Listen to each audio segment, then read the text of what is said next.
I wanted clarification on this. And the second question... The first question, please. Jesus was attempted to be crucified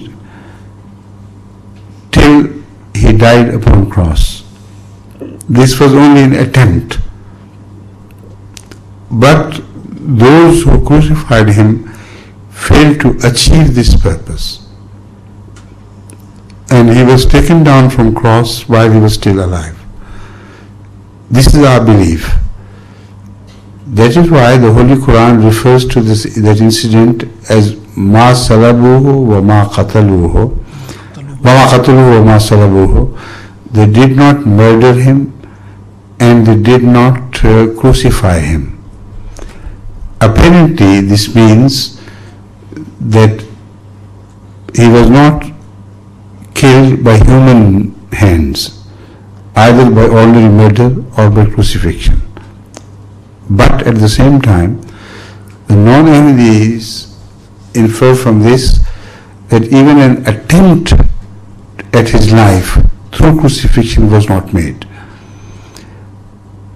We do not agree with this interpretation because he was neither killed through murder nor crucified is followed by the final conclusion of the same verse, which says وَمَا قَتَلُوهُ يَقِينًا.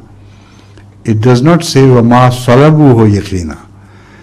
It says they certainly failed to murder him, and the crucifixion is not mentioned, which means murder was only an attempt. Crucifixion was a means of murder, but they failed to achieve the end result, which was killing of Jesus. They could not achieve that. So this is our understanding of the Quranic description, which is fully supported by so many other verses of the Holy Quran, which speak of Jesus' normal death, like the normal death of all of the prophets. So how could they infer from this verse that because he was neither murdered, as they believe, and also nor crucified, so they must have ascended to heaven? This is the reason why they insist on this verse as indicative of the ascent of Jesus Christ. It is not at all indicative of that, because people die natural deaths about whom you can say they were neither crucified nor murdered, and a large majority of people fall into that category. Because you can say about them they were neither murdered nor crucified, do you infer that they must have ascended to heaven? Evidently not. This is an irrational inference which some people try to draw from this verse. Specifically, when the Holy Quran speaks at so many other places positively that Jesus died a normal human death like all the prophets of Allah had died before him. And then regarding the Holy Prophet of Islam, Sallallahu Alaihi Wasallam, using the same expression, the Holy Quran says, Prophet Muhammad was also to die like all of the prophets before him. So if he has died, what right have you got to turn back from Islam? So people, all the prophets before him, this expression is exactly the same as applied to in the case of Jesus, which means that all prophets before Jesus died a natural death, so Jesus should also have died a natural death. All prophets before Prophet Muhammad died a natural death, so he should also die a natural death. And evidently, between these two verses, Jesus has no room for living forever or having ascending to or having access to heaven because of what other people infer from the verse which I read before. These two verses do not permit him any other fate than the one which was met by all prophets of Allah. And which fate was that none ascended to heaven, all died here in this world, on this earth, and were buried here. So if this is what is meant by the questioner, then I think I have answered him.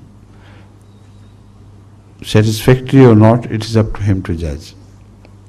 But this is a subject which requires a far more detailed answer as well, of which I have spoken before in my various question and answer sessions. So I request the questioner, he may be listening to this, although he remains anonymous, to write to the mosque for such material on this subject, which is far more,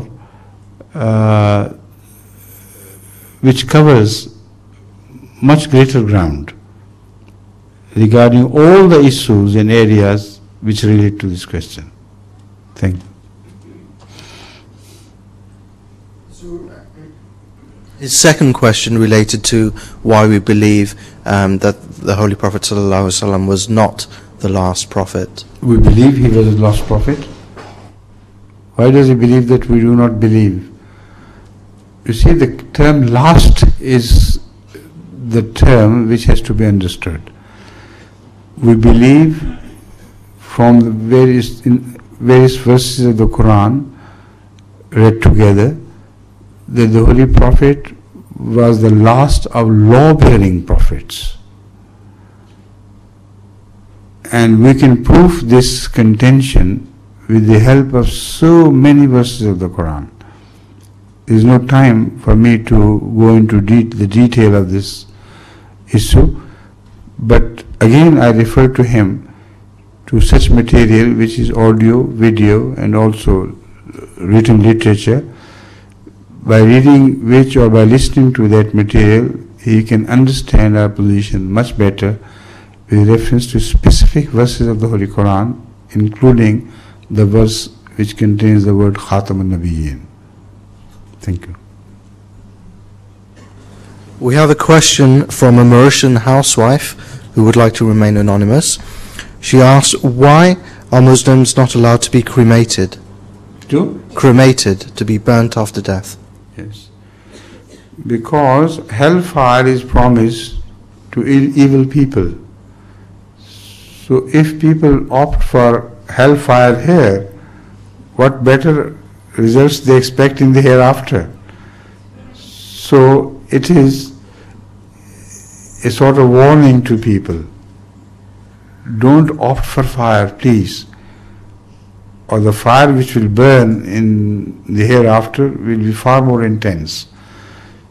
So burning is altogether discarded. And it is done so not only by Islam.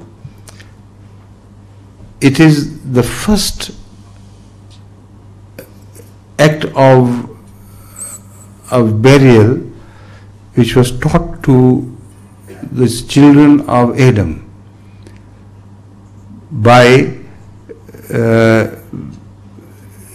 let me say, not a divinely revealed order, but by circumstances which indicated that people should be buried.